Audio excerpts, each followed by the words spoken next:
Well, it's a good morning. It is a good morning. Hope you're all doing well. So I felt like jawboning here this morning. The topic is knowing your model will deliver. Now, for some of you that are listening, you may have not at this point discovered what your unique model is going to be for trading. And that's good. That's fine. There's no rush. This is a very important stage of your development because many students, not just mine, but anyone really that takes on the endeavor of trying to learn how to trade and speculate in these markets, they rush. And that tendency to feel impatient, it's overwhelming. It feels like if you don't do it right now, you're going to miss out entirely. And everybody else is at the party having fun, and you want to get there. Much like it was probably when you were younger and you were the last one to show up to the party.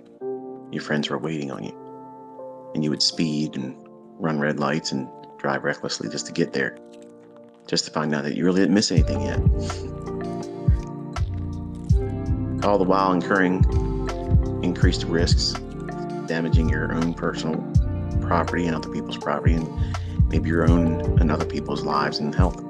Well, in trading it's no different, because there's two main motivators in this world: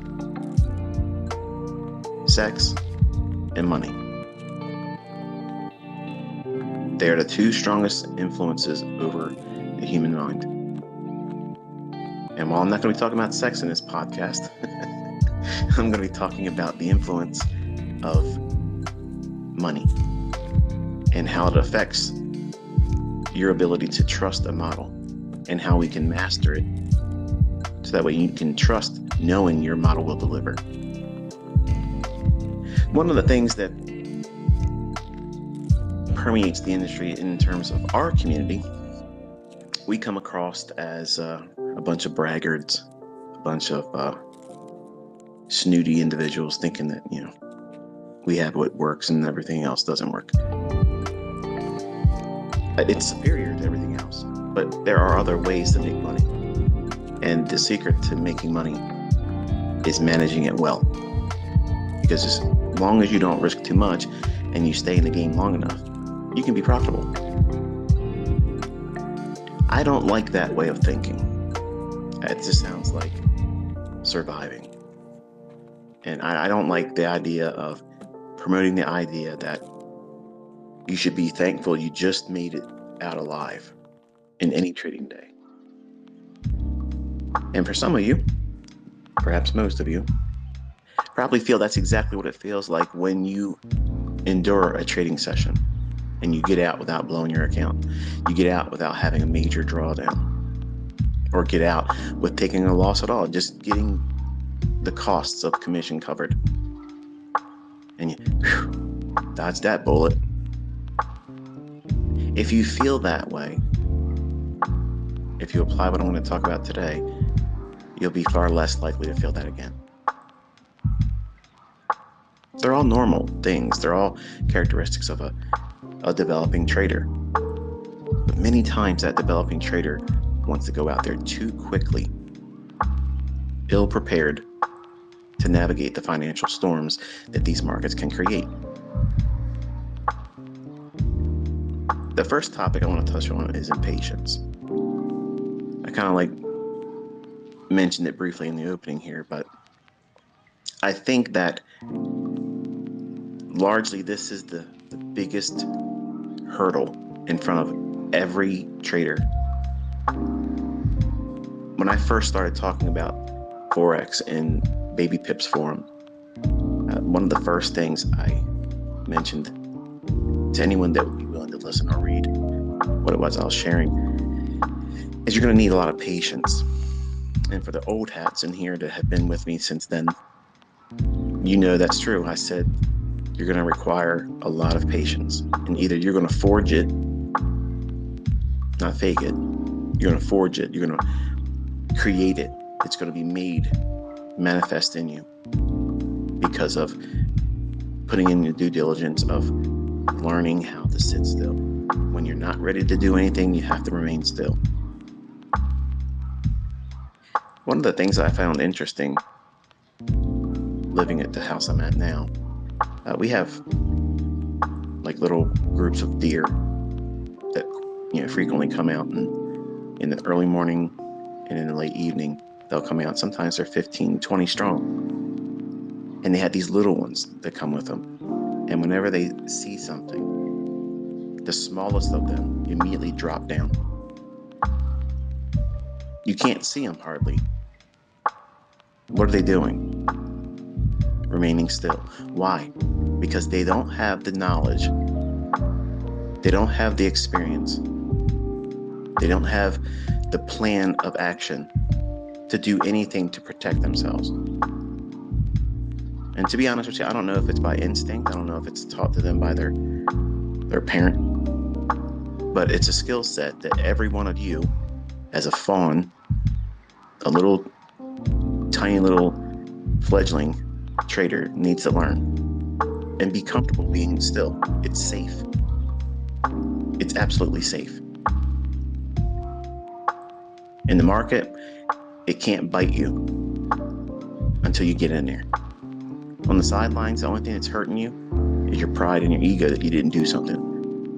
But many times it tricks you thinking that you really knew what you were doing. But really, if you were honest, did you tell anybody in advance? Was it public knowledge that you thought it was going to do this very thing, go only this low, then go up to that very high? And that entire run, you wouldn't have any adversities or any kind of anxiety? You're lying to yourself. You're lying to yourself. And I see many people, even in my own community here, that are brand new that do that kind of stuff.